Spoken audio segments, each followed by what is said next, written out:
Well, talk about giving people a responsibility early on, and I can sort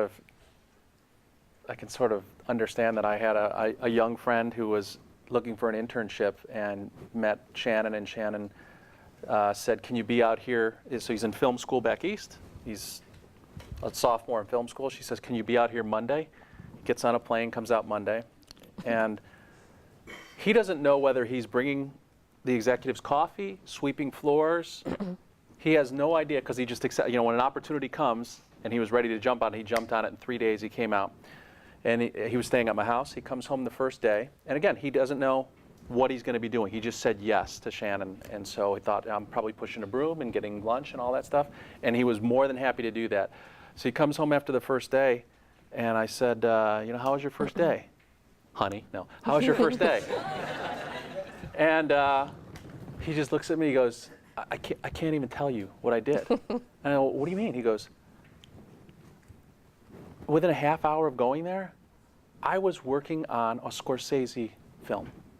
And he was like shaking. Like, this is, seriously, I mean, as a film student, you can't imagine how exciting that must be as your first thing when you think, I'm going to be bringing coffee. And he goes, they let me edit from the first day.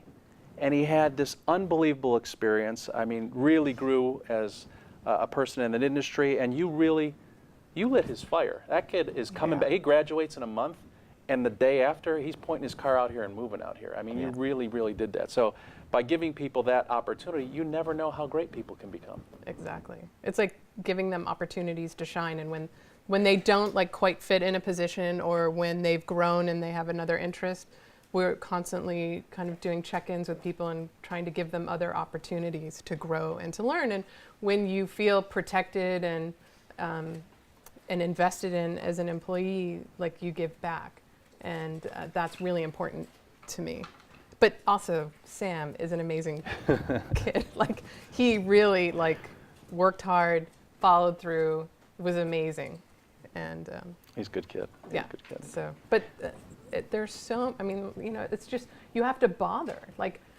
I tell so many students, I don't know how good you are till you tell me. So you have to come and tell me how good you are, and present yourself and be excited. And especially working in the film industry, it's a challenge. So you have to really love it. Like David says, if suicide is your only other option, then work in the film industry, because you really have to want it, because it can be so challenging.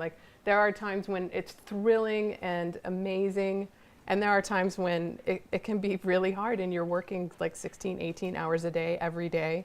And, particularly for me, because I own the company, so I'm there first and I often leave last. But it's amazing. There are moments when I walk outside and I'm like, this is why I do this. On Inception, that miniature was 50 feet tall, took up most of our back lot, and we blew it up twice within 7 days. So we had one take, blew it up, cleaned it up, put up the other building, and we had big cranes out. I mean, it was unbelievable, our back lot. And those are moments where it's, just thrilling and amazing. And then the day-to-day is you have the camaraderie of your crew. So independent of a producer or studio and how challenging that can be, because sometimes our clients want to put us out of business. That's a whole other story. But is just having that camaraderie and that consistency of crew. And we've had people for 10, 15 years. And then sometimes I have to kick them out, okay, it's time to move on with your career. And production assistants, it's you get 6 months and that's it. You're on to the next thing. You have to move on. And it's either in our company or I'll help you find another job somewhere else.